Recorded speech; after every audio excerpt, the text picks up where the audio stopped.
entitled Aunt reads my post about her and flips out. Hello everyone, following up on my previous story about my aunt ruining my sister's birthday, it seems that either my aunt or her daughter is active on Reddit and happened to come across the post in r entitled Parents. The consequences of this discovery unfolded late last night, resulting in a rather explosive phone call. Around 11 o'clock last night, my entitled mother, EM, who is my aunt, decided to call my dad. He was already half asleep when the phone rang. Her voice on the other end was immediately accusatory and dramatic. How could you do this to us? She demanded. Aren't we family? Why would you shame us in such a public way? That happened so many years ago. Couldn't you just let it go? My dad, understandably confused and groggy, had no idea what she was even talking about. He kept asking her to explain what was going on. She then dropped a bomb. We had posted something about my sister's birthday on Reddit. My dad, having absolutely no clue what Reddit is and frankly not caring much about online platforms, just asked her what the big deal was. This only seemed to fuel her fire. Wow, she scoffed. So your daughters are doing things without telling you? You really need to keep a closer eye on them. Don't let them get out of hand like this. You clearly haven't taught them any manners. My name just exposed us and shamed us online for everyone to see. My dad was still perplexed. What are you even saying? He responded. How could she possibly have exposed you? She hasn't even spoken to you in years. EM insisted that I had posted a story about them, and as soon as her daughter EC read it, they knew exactly who it was about. It's worth noting here that I had been very careful in my original post not to use any real names, not even my own or my sister's, let alone theirs. My dad then came to me asking if I had indeed posted something and why. It took a good 15 to 20 minutes just to explain to him what Reddit is and what I had done. I clarified that I had simply recounted a past event and had gone to great lengths to ensure no one's identity was revealed in any way. Seeing that I couldn't get through to her while she was yelling at him, my dad decided it would be best if I spoke to her directly to explain things myself. He handed me the phone. The moment I said hello, EM erupted into a full-blown screaming fit. She was yelling so loudly that her voice was practically audible even off the phone receiver. You bitch, she shrieked. How dare you do that? Who do you think you are? You poisoned my child and then twisted the story to make it sound like I was the one overreacting. You need to take that post down right now, and you will apologize for it on that subreddit. If you don't, I am going to sue you. I swear I will. I was absolutely furious at this point. The sheer audacity of her demands and threats was unbelievable. I simply stated, no, I will not do any of that. I added that I would be very interested to see how she planned to sue me all the way from California, given the distance and the lack of any actual defamation or exposure in the post. This seemed to push her even further over the edge. EM then devolved into calling me and my sister incredibly offensive names, including whore and other similarly vile insults. My dad, having had enough of her abusive language and behavior, quickly took the phone back from me. He sternly told her that she was never to contact any of us again, and immediately blocked her number on his phone. So yes, Aunt Sheila, if you're reading this again, I hope you understand that we are done with your entitlement and toxicity. So she found the post detailing her entitlement and then acted even more entitled? You can't make this stuff up. Hit subscribe if you agree. Entitled Parents expect me to fund their 6th child with my college inheritance. I am a 19-year-old woman and the second oldest of 5 children. My siblings include brothers aged 21, 13, and 7, and a sister who is 16. Growing up, our family was consistently poor, and my parents frequently relied on financial assistance from relatives and friends to get by. This was largely because, despite my dad having a modest job and my mom not working, they continued to have children one after another. My parents hold strong religious beliefs that children are a gift from God, a perspective I personally find difficult to accept given our circumstances. Their decisions regarding family size wouldn't bother me as much if they hadn't severely impacted the lives of me and my siblings. Throughout our childhood, we rarely had new clothes or toys and were dependent on hand-me-downs from more well-off family members. We seldom had opportunities to go out or experience fun activities. Adding to the difficulty, we were acutely aware that other family members often looked down on us because of the constant need for handouts. However, my older brother and I managed to gain acceptance into reputable colleges and were beginning to look forward to forging futures that would be significantly better than the lives our parents had. We had both been staying at our parents' house temporarily due to the COVID-19 lockdown. One morning, my parents gathered all 5 of us in the living room. My mom announced she had wonderful news. The hopeful smile I was starting to form vanished instantly when she declared, "We're pregnant." I completely lost my composure. I immediately confronted them, asking how they could possibly be so reckless and irresponsible. Didn't they already have more than enough financial difficulties without bringing another mouth to feed into the equation? My older brother attempted to calm me down, but I was absolutely livid. After enduring a lifetime of scarcity directly caused by my parents' lack of foresight, it seemed they still hadn't learned anything. I demanded to know how they planned to provide for this new child. My dad's response was shocking. He told me that I would have to contribute the money our great uncle had left me. Our great uncle had generously left a sum of money to each of the 5 siblings, accessible only upon turning 18. This money was intended to help with our education and future expenses. I flat out refused, saying absolutely not. That money was crucial for funding my college education. He then accused me of being selfish for not supporting the family. In my anger and frustration, I told them that if they couldn't financially support the child, they should consider an abortion. My mom started crying hysterically and called me a heartless monster. My dad expressed his disgust with me. I reiterated that there was no way I would pay for the consequences of their poor decisions, and the only thing I would even consider paying for was a termination. My primary concern wasn't just my own money, but the potential for my younger siblings' lives to become even worse. My older brother and I have a path to escape our parents' situation, but the others, especially my 16-year-old sister, would undoubtedly be expected to take on significant childcare responsibilities for this new baby. No teenager deserves to have their adolescence consumed by changing diapers and caring for a screaming infant. I know this from personal experience, as I was essentially expected to be an unpaid nanny to my younger brothers and sister when they were toddlers. While my older brother was free to go out with friends and enjoy himself, I was often stuck at home helping with baths and feeding the little ones. Feeling desperate at times, I decided to involve other family members, hoping they could reason with my parents, and I contacted my mom's maternal cousin, who's one of my favorite relatives. When I told her about the new pregnancy and my parents' expectation for me to hand over my inheritance, her immediate reaction was, "What? Again?" I explained the entire situation, and she promised to talk to my parents, advising me strongly not to sign over any money.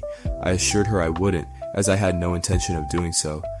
I also reached out to 2 of my first cousins, one of whom is an accountant. My hope was that the accountant cousin could clearly explain the significant financial burden this baby would represent and perhaps persuade my parents to either terminate the pregnancy or consider adoption. I moved out of my parents' house a few days ago. I had originally planned to stay only until the lockdown restrictions eased, but I simply couldn't tolerate hearing my mom's constant nagging about how this baby is a blessing and accusing me of wanting to kill it. I've managed to find a place to stay in a friend's basement for minimal rent. My mom's cousin visited my parents about a week ago and attempted to make them understand that they weren't doing this child any favors by bringing it into a life of poverty. My mom reacted very rudely to her cousin, telling her that a woman who chose to remain barren will never understand a mother's love. My aunt had never wanted children or had any, which is partly why I admire her. My dad told her to leave. My aunt later told me there was nothing more she could do, but she had genuinely tried and I didn't blame her at all. My accountant cousin also tried to explain the economic realities and the impact the child would have, but my mom just started crying again, claiming that everyone was trying to take away her baby, which made absolutely no sense in context. The attempts at intervention were completely ineffective, so I've made the difficult decision to cut contact with my parents. I simply cannot stand by and watch my family sink deeper into what feels like a hellhole. I will maintain contact with my 16-year-old sister to ensure my parents don't try to manipulate or brainwash her against me. My older brother plans to stay in touch with all of them, which is helpful as he can serve as a communication link between me and my younger siblings if my parents ever try to prevent them from talking to me. Otherwise, I am done with my parents and their entitled, irresponsible behavior. Entitled mother demands I date her daughter and threatens my job. Let me set the scene a bit. I'm a 17-year-old guy working for a Segway tour company. It's a pretty cool gig, honestly. I get to ride a Segway around the city, share interesting facts with people, and get paid for it. The tips are a nice bonus too. A few days ago, I had a tour booked with just 2 people, a mother and her daughter. I arrived about 20 minutes early as usual to catch up on emails and prepare for the group. That's when things started to get interesting. For clarity, I'll refer to the mother as EM, entitled mother, and the daughter as D. I checked them in as they arrived at the office. I asked, "Alright, I have some waivers here for you to sign." D, how old are you? D responded, 16. I then said, "Okay, then you don't need to sign a waiver. My company's policy is that parents sign waivers for anyone under 18. However, EM only seemed to catch the first part of my question and not the explanation about the waiver. She likely just heard me asking her daughter's age, which I suspect might have been the initial trigger for her subsequent behavior. We headed out for the tour. As I was giving the standard information and commentary about the city's landmarks and history, EM kept interrupting me. Her interruptions weren't about the tour itself, but rather attempts to gather information about me and subtly highlight things about D, seemingly trying to assess our compatibility. For example, while I was talking about a local nonprofit, she cut in to ask, "Are you in college?" I chuckled and replied, "Ha ha ha, no, I'm actually a junior in high school." I'm usually quite open about personal details during tours. It helps build rapport with the group, makes people more comfortable, and can lead to better conversations during slower moments. Plus, it definitely helps with tips. EM immediately jumped on this saying, "Oh, D is also a junior. She's quite an artist, you know?" This kind of thing happened repeatedly throughout the tour. Every time EM made a comment or asked a question seemingly designed to connect us, Dee's face would turn a deeper shade of red. I know exactly how she felt. My own mom sometimes does similar things, like telling random people in the mall about my life. I felt a real sense of empathy for Dee in that moment. At the end of the tour, I told them they had about 15 minutes of free time to explore the immediate area on the segways before returning them to the office. I headed back to get things ready for their return and start the charging process. They rolled back in right on time, and I began taking their segways. As I was doing this, EM approached me directly and asked, "So what do you think of my daughter?" Caught slightly off guard, I responded, "Pardon me, what?" She pressed on with a knowing look. "I saw you checking her out during the tour. Are you going to ask her out?" Dee immediately interjected, mortified. "Mom, stop." Trying to be polite and clear, I explained, "Ma'am, I actually just got out of a relationship recently, and I'm really not looking for anything at all right now." Her expression instantly changed from expectant to outrage. "What?" she exclaimed. Confused by her reaction, I simply said, "Huh?" She became more aggressive. "Is my daughter not good enough for you?" I tried to clarify again. "No, that's not it at all. As I just said, I recently ended a relationship, and I'm just not." She cut me off definitively. "You are going to date my daughter, and that is final." Her demand was so audacious that I felt myself getting annoyed. "You can't tell me what to do," I retorted. "I'm not your kid, and if I don't want to date your daughter, I don't have to. Besides, have you even bothered to ask her if she wants to date me?" Dee, seizing the moment, quickly added, "Yeah, I don't want to date him." I turned back to EM. "See?" I emphasized. Completely ignoring her daughter's statement and my explanation, EM escalated her threats. "I'm going to call your boss right now and tell him all about your absolutely terrible customer service. You're never going to work in this city again." At this point, I decided to call her bluff. I pulled out my phone and held it up. "Alright," I said calmly, "you want to call him and explain this situation? How you're standing here trying to force me to date your daughter and threatening to get me fired because I said no? Let's do it." I could see the realization of how ridiculous she sounded beginning to dawn on her face. Her expression shifted from pure, unadulterated rage to a flicker of confusion and maybe even a hint of panic. "Wait," she stammered, "and maybe I don't want to." I wasn't letting her off the hook that easily. "No," I insisted, scrolling through my contacts. "Let's call him. Let's have this conversation right now." I found my boss's name and pressed call. As the phone started ringing, EM's panic intensified. "Dee, let's go," she yelped, practically shoving her daughter toward the door. EM hurried out of the office, clearly wanting to escape the situation she'd created. Dee paused briefly as she followed her mother out, looked at me and quietly said, "I'm sorry," before quickly leaving. I hung up the phone before my boss could answer. The entire interaction had been bizarre and frustrating. After they were gone, I just shook my head and went back to cleaning and charging the segways, thankful that the situation hadn't actually resulted in me calling my boss to explain that a customer was trying to arrange a date and threatening my job. Calling his bluff was brilliant. This mom tried to force a date and threatened his job. What would you have done in this situation? Let me know below. Entitled, Mom Demands I Change My Parenting Style, so her adult son stays home. Just a quick note, I'm writing this on my phone. English is my native language, so please let me know if there are any grammatical errors I missed. To provide a bit of context, I have 2 young adult children aged 18 and 19 who are currently living at home. They are both working and attending college. I have a lot of trust in my kids and their ability to make responsible decisions. When they graduated high school and turned 18, we established a new set of house rules that reflected their transition into adulthood. There's no strict curfew. They just need to call or text me to let me know if they plan on being out all night so I don't worry unnecessarily. I've also made it clear they can call me for a ride home at any time, no questions asked, as long as they are being safe and not driving under the influence.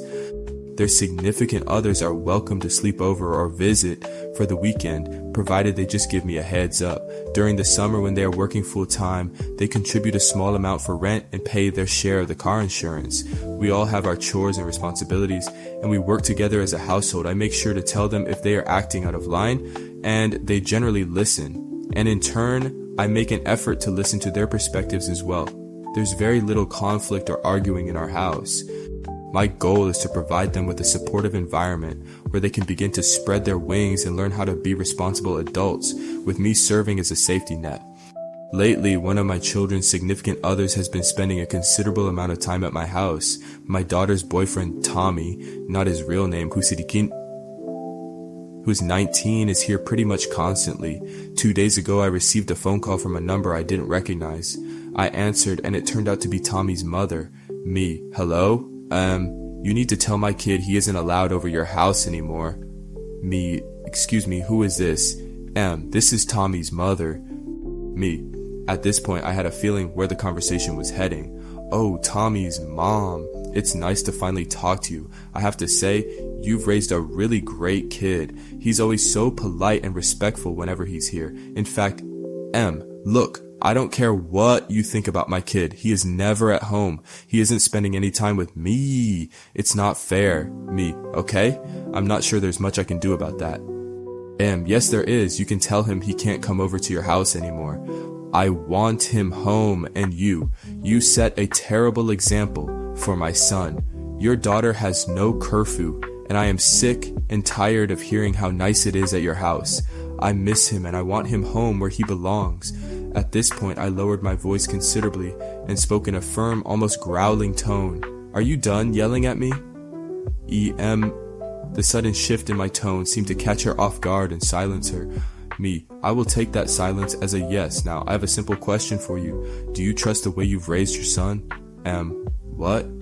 What kind of question is that? Me, it's a simple question, mother to mother. Do you trust the way you've raised your son? Of course I do. What does that have to do with anything we're talking about? She was starting to sound less aggressive and more genuinely confused. Me, do you trust him to make good decisions for himself? Yes, of course I do. Her voice was much calmer now. Me, okay, look, mother to mother, I know things are not okay at your house right now. I had some prior knowledge about difficulties in their home, specifically related to her husband's heavy drinking. I am trying to provide your child with a safe place to go when things are difficult or unstable at your house. She started to interrupt me here, but I continued speaking. It's not your fault what's happening there. I could hear her trying to hold back tears. Me, he gets thrown out of the house for days at a time sometimes, doesn't he? Yes, her voice was choked with emotion. Me, do you need someone to talk to about things? Would you maybe want to go out for lunch sometime soon? That way, you could feel more comfortable knowing where your son is spending his time and that he's in a safe environment. That would be okay. We ended up staying on the phone and talking for about another hour after that. It became clear that what started as an entitled parent outburst was actually coming from a scared and overwhelmed woman who felt very alone and unable to cope with her own difficult home situation. While there wasn't a dramatic confrontation or righteous victory in the typical sense, I think the outcome was positive. I'm going to try and talk to Tommy about potentially changing his curfew from 10 p.m. to midnight and maybe arrange for him to stay over for a weekend sometimes, giving him a bit more freedom and a reliable safe haven. Talk about flipping the script. This mom's entitlement hid deep pain and the OP saw it. Amazing empathy here. What's your favorite story today? Like and subscribe.